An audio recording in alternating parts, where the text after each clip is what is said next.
Hello my dear friends, कैसे हैं आप सभी। स्वागत है 10 मिनट शो में। मैं हूं जुबैर एहसानी और 10 मिनट शो में आज हम बात करने वाले हैं इनर्ट गैसेस के बारे में। तो इनर्ट गैस से पूछे गए सारे सवाल जो हैं हम 10 मिनट में आपको बताने वाले हैं, पूरा कॉन्सेप्ट इसका।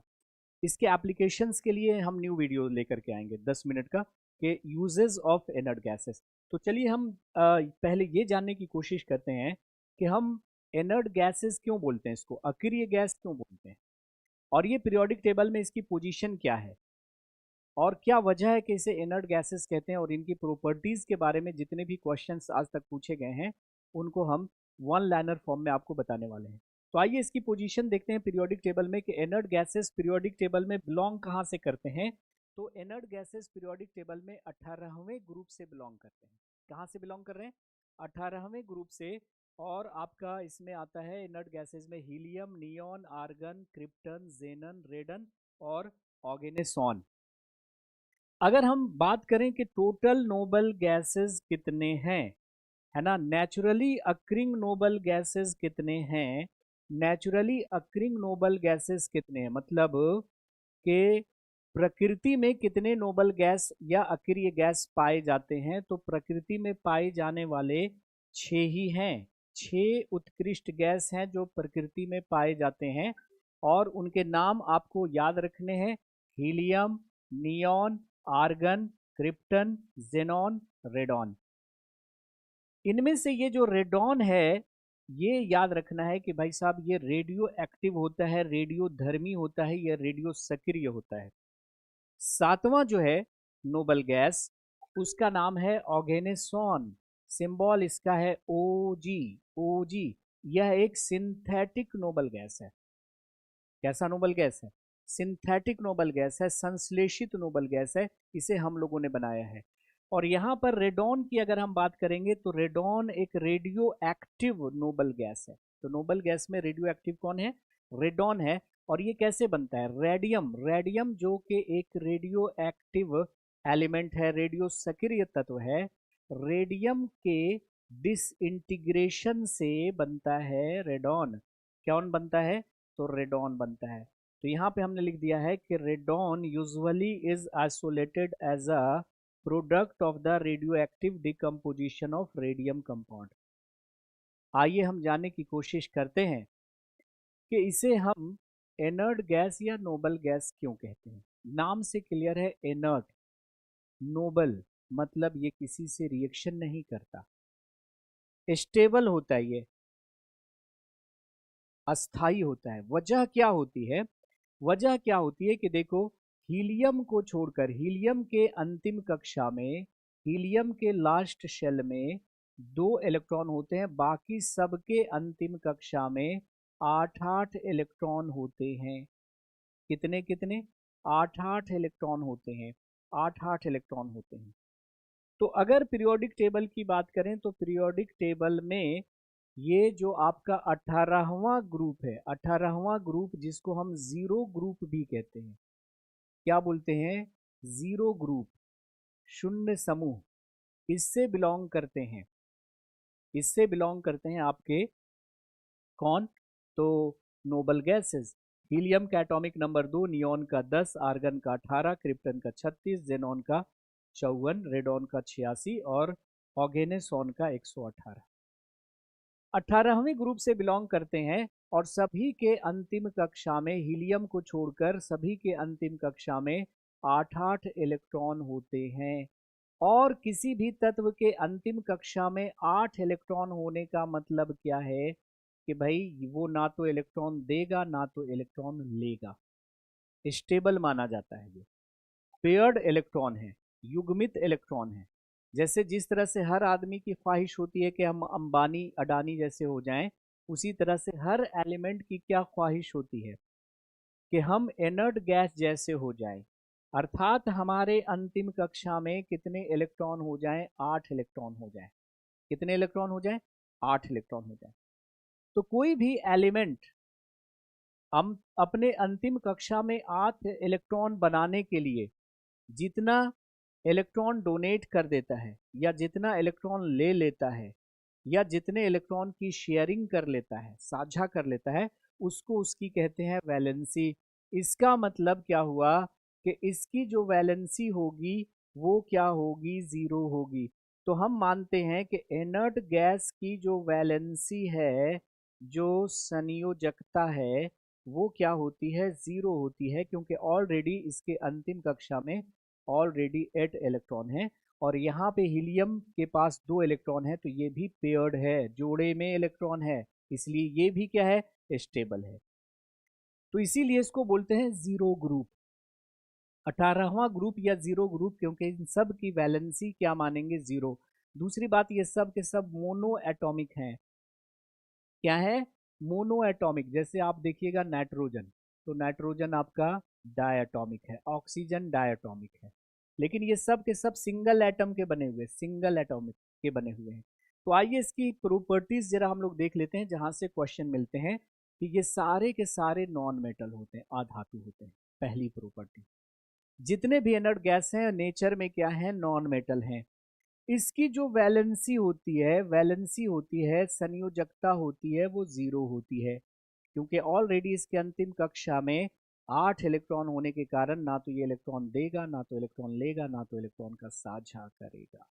उसके बाद ये एटॉमिक फॉर्म में एग्जिस्ट करते हैं, परमाणु रूप में मौजूद होते हैं, है ना। उसके बाद पूरे इनर्ट गैस की अगर हम बात करें, helium, neon, argon, krypton, xenon, radon, तो जेनॉन इनमें सबसे ज्यादा रिएक्टिव होता है। तो अगर आपसे ये क्वेश्चन पूछा जाता है कि नोबल गैसेस में, अक्रिय गैसों में सबसे अधिक अभिक्रियाशील या प्रतिक्रियाशील कौन है, तो वो है आपका जेनॉन। तो इस क्वेश्चन को थोड़ा दूसरे शब्दों में बना सकता है कि भाई सब पूरे नोबल गैसेस में सबसे ज़्यादा कंपाउंड बनाने वाला नोबल गैस कौन है, सबसे अधिक यौगिकों का निर्माण करने वाला मतलब नोबल गैस कौन है, तो वो है जेनॉन। तो जेनॉन सबसे ज़्यादा अभिक्रियाशील, सबसे अधिक नंबर ऑफ कंपाउंड बनाता है। उसके बाद आपको देखना है कि निम्नलिखित में से किस नोबल गैस को स्ट्रेंजर गैस के नाम से जाना जाता है, तो यहाँ पे उत्तर जेनॉन ही हो जाएगा। तो जेनॉन के बारे में आपको 3 चीज़ें याद रखनी है। सबसे ज़्यादा अभिक्रियाशील अक्रिय गैस जेनॉन है, सबसे अधिक यौगिकों का निर्माण करने वाला अक्रिय गैस जेनॉन है, जेनॉन को ही स्ट्रेंजर गैस कहते हैं।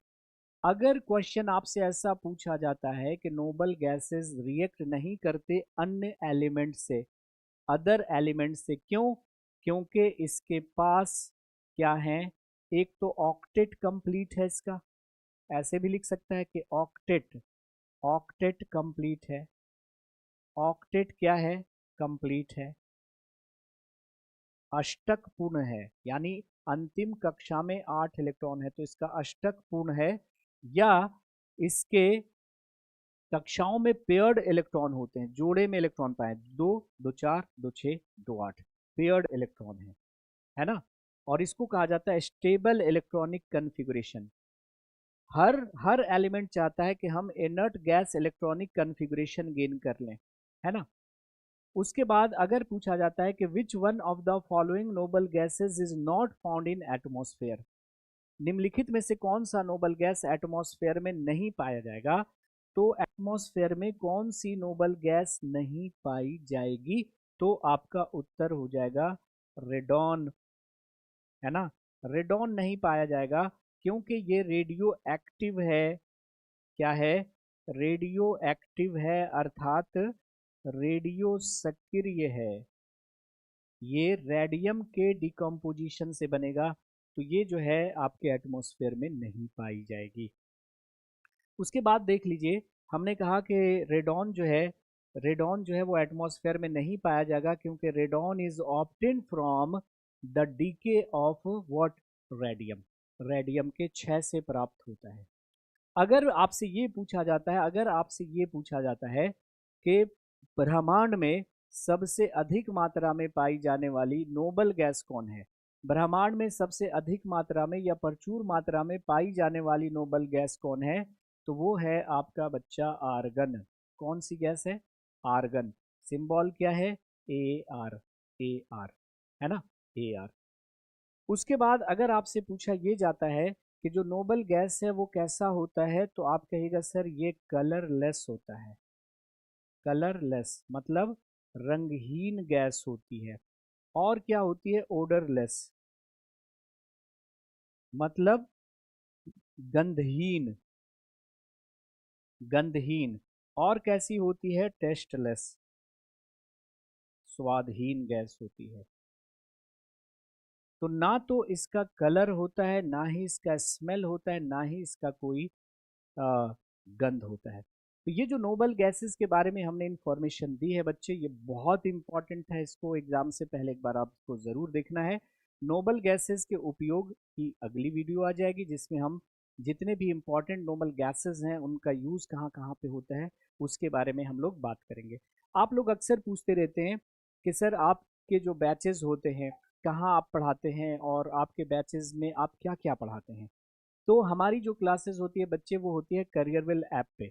अब जो करियरविल ऐप है उसमें हमारा एक बैच आ चुका है एसएससी प्रथम फाउंडेशन बैच, जो आपको इन एग्ज़ाम को टारगेट करते हुए होगा सीजीएल, सीपीओ, सीएचएसएल, एमटीएस, एस्टोनो और सिलेक्शन पोस्ट के जितने भी एग्ज़ाम हैं उन सब के लिए हमारा बैच आ चुका है एसएससी प्रथम फाउंडेशन बैच। बिल्कुल बेसिक टू एडवांस लेवल में यहाँ पर चीज़ों को बताया जाएगा। और आप देख सकते हैं कि इन बैचेस को बता रहे हैं कौन, पढ़ा रहे हैं कौन, इनमें हमारे धुरंधर कौन है। हमारे राकेश यादव सर जो है वो मैथ्स की क्लास लेंगे, और अभिनव सर जो है ये भी मैथ्स की क्लास लेंगे। इंग्लिश के लिए दो दो धुरंधर हमारे पास हैं, गोपाल वर्मा सर हमारे पास हैं, जयदीप सर हमारे पास हैं।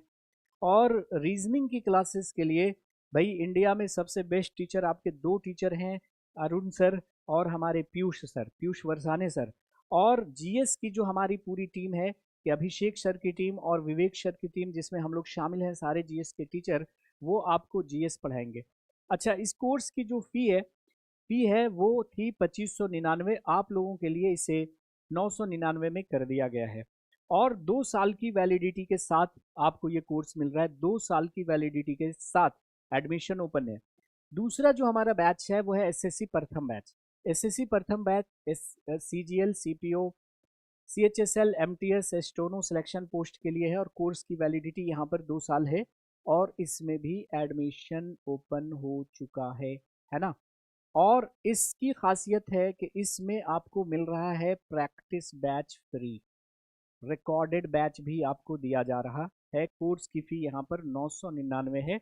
और सेम फैकल्टी यहाँ पे आपको जो है आपको गाइड करने वाली है। इंडिया की बेस्ट टीम हमारे पास मौजूद है। देखिए राकेश यादव सर, अभिनव सर जो मैथ्स के लिए हमारे पास होंगे, इंग्लिश के लिए Jaideep sir, Gopal Verma sir, reasoning के लिए पीयूष सर और अरुण सर, और हमारी जीएस की पूरी टीम अभिषेक सर और विवेक सर। तो गाइज आप लोग पूछते रहते हैं, इसलिए मैंने आप लोगों को बता दिया है। ये इन्फॉर्मेशन अपने सभी दोस्तों को तक पहुंचा दीजिएगा, देर हो जाएगी फिर एडमिशन क्लोज हो जाएगा। तो चलिए मिलते हैं अगले 10 मिनट शो वाले वीडियो में, जिसमें हम नोबल गैस के एप्लीकेशंस आपको बताने वाले हैं।